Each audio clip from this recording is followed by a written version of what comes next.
Criminal Minds Evolution Season 19 ends one of the longest and most emotional storylines the series has ever told, but it also opens the door to what could become the Behavioral Analysis Unit's biggest investigation yet. After spending several seasons building Elias Voit into one of the franchise's greatest villains, the finale finally brings his story to a close in a surprisingly emotional way. At the same time, the final minutes introduce a brand new mystery involving body parts delivered to multiple Federal Bureau of Investigation offices across the country, setting the stage for an entirely different kind of threat in Season 20. There is a lot to unpack, so let's break down everything that happened and what it could mean going forward. The finale begins with the Behavioral Analysis Unit racing against time to rescue Laura Boyd. James Crowley has imprisoned her inside an abandoned Westcott printing factory in Philadelphia, but this is not a simple hostage situation. Laura is trapped on top of a pressure plate connected to explosives. If she moves, or if Crowley's remote monitoring system detects interference, the entire building could explode.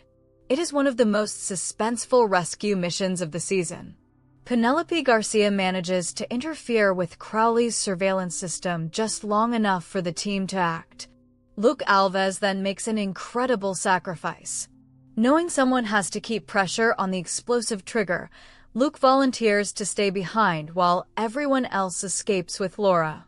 For several tense moments, it appears that Luke may lose his life. Instead, through quick thinking, teamwork, and a little luck, both Luke and Laura survive. The rescue also reminds viewers why the Behavioral Analysis Unit remains so effective. Every member plays a critical role. Garcia handles the technology. Luke risks everything on the ground. The rest of the team coordinates the operation with complete trust in one another. While the rescue succeeds, another confrontation is unfolding hundreds of miles away.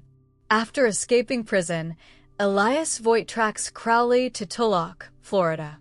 Crowley has kidnapped Voigt's daughter Holly, and this is the confrontation both men have been moving toward all season.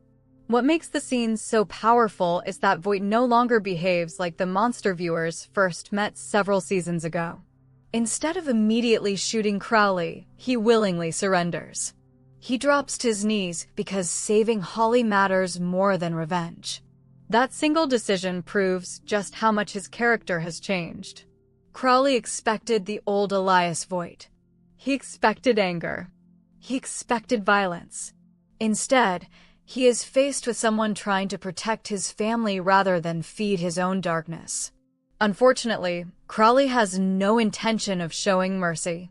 During the struggle, Holly manages to break free and returns just as Crowley begins strangling her father. Realizing Voit is about to die, Holly grabs a knife and stabs Crowley from behind. Even after the first strike, she continues stabbing him until he is dead. It is an incredibly emotional scene because Holly saves her father's life, but she also experiences the very thing she feared most. Throughout the season, she questioned whether darkness could be inherited. Now she has taken a life. Although everything she does clearly falls under self-defense, the emotional consequences may stay with her for years. Voit immediately understands what she is going through. Without hesitation, he takes responsibility for Crowley's death.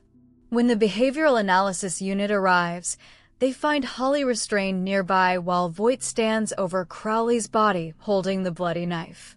He accepts the blame to protect his daughter from prosecution and from carrying that burden for the rest of her life.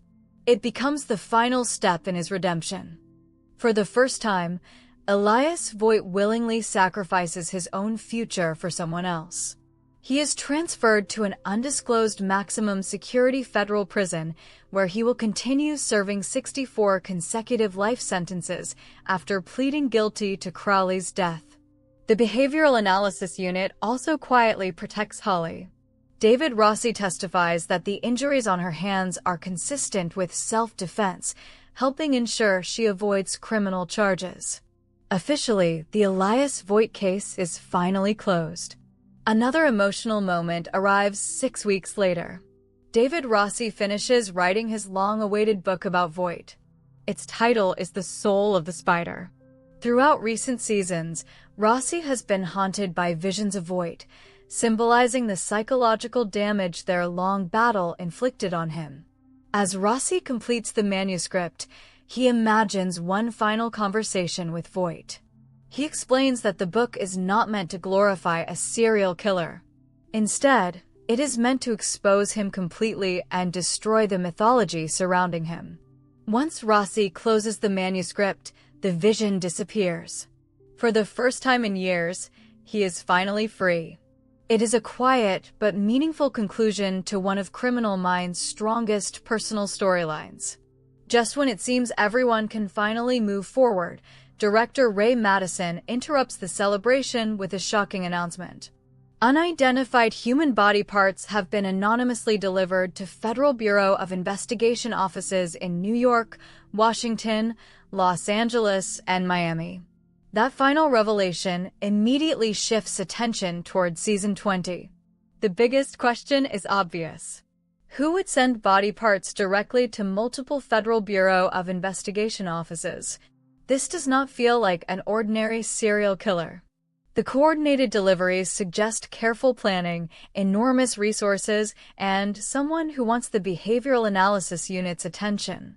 One possibility is that the new Unsub is deliberately challenging the Federal Bureau of Investigation.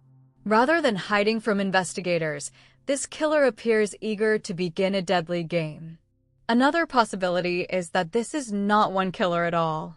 The deliveries span multiple major cities, raising the possibility of a coordinated criminal network operating across the country. If that proves true, Season 20 could feature one of the largest investigations the series has ever attempted. Another interesting theory involves the possibility of a copycat.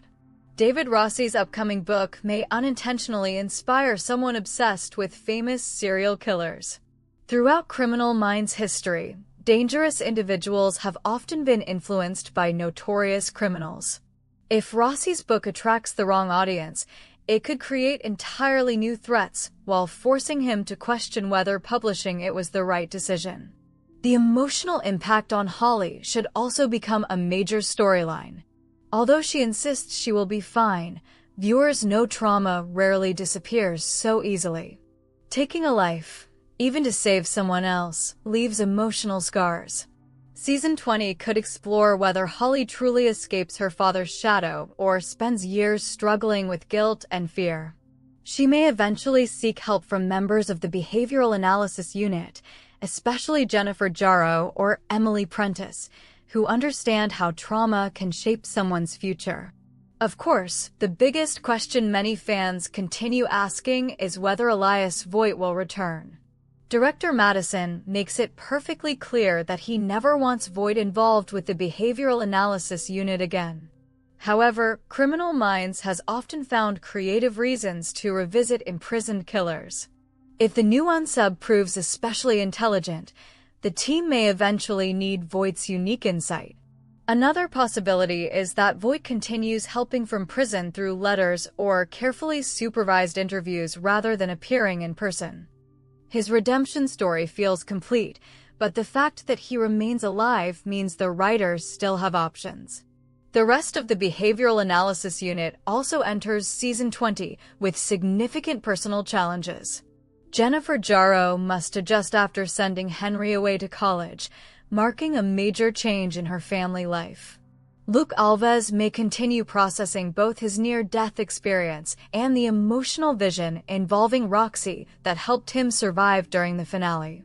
Emily Prentice and Tara Lewis continue carrying the enormous responsibility of leading a team that rarely gets time to recover before another tragedy begins.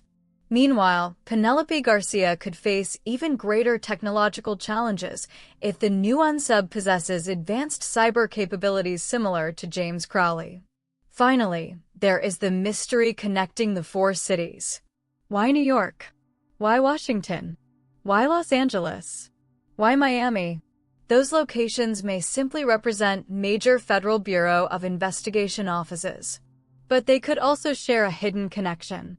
Perhaps each city relates to an earlier behavioral analysis unit investigation. Perhaps every victim lived in one of those locations. Or perhaps the killer is constructing a nationwide puzzle that will only become clear after additional attacks. Whatever the explanation, the scale already feels much larger than anything the team faced this season. As for when viewers can expect answers, Season 20 has officially been confirmed for 2027. Although an exact premiere date has not yet been announced, recent release patterns strongly suggest a debut sometime around May or June of 2027. If that schedule holds, fans will not have to wait too much longer before discovering who sent those body parts, whether Elias Voit truly remains out of the story, and what may become the behavioral analysis unit's most dangerous investigation in years. Season 19 successfully closed one unforgettable chapter. Season 20 now has the opportunity to begin an even bigger one.